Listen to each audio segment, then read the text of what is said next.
best result for a problem. Okay na? So ఇక్కడ రాసాను చూడండి. Optimization techniques are used to find the best solution to a problem. మనకు optimize అనేది ఏం రావాలి మన మైండ్ లో, maximize or minimize. For suppose మనం ఒక బిజినెస్ తీసుకున్నాం. సో బిజినెస్ లో మనం మెయిన్ గా మనం ఎక్స్పెక్ట్ చేసేది ఏంటి?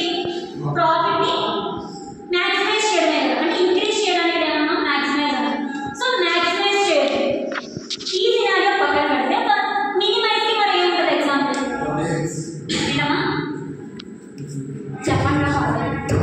సో మనం సేవింగ్స్ ని ఇంక్రీజ్ చేయాలనుకుంటున్నాం. సేవింగ్స్ ని ఇంక్రీజ్ చేయాలంటే మనం ఏం చేస్తున్నాం? మన ఖర్చు ఏదైతే ఎక్స్పెండిచర్ ఉంటుందో సో వాటిని మనం రెడ్యూస్ చేయాలి, మినిమైజ్ చేయాలి. ఓకేనా? Based on scenario maximize or minimize అనేది డిసైడ్ అవుతుంది అన్నమాట. ఓకేనా? సో మనకి జనరల్గా క్లాసికల్ ఆప్టిమైజేషన్ టెక్నిక్స్ అనే ఒక క్లాసికల్ అనేది ఒక వర్డ్ యాడ్ అయ్యారు.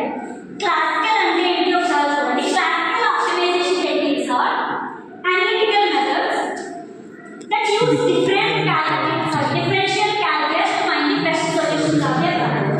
ఓకేనా?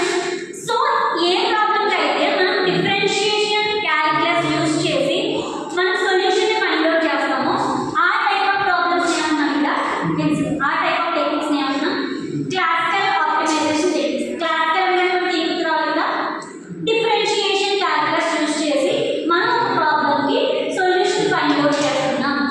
సో ఆ టెక్నిక్ ని క్లాసికల్ ఆప్టిమైజేషన్ టెక్నిక్స్ అంటున్నాం అనుకుంటున్నారు. ఓకేనా?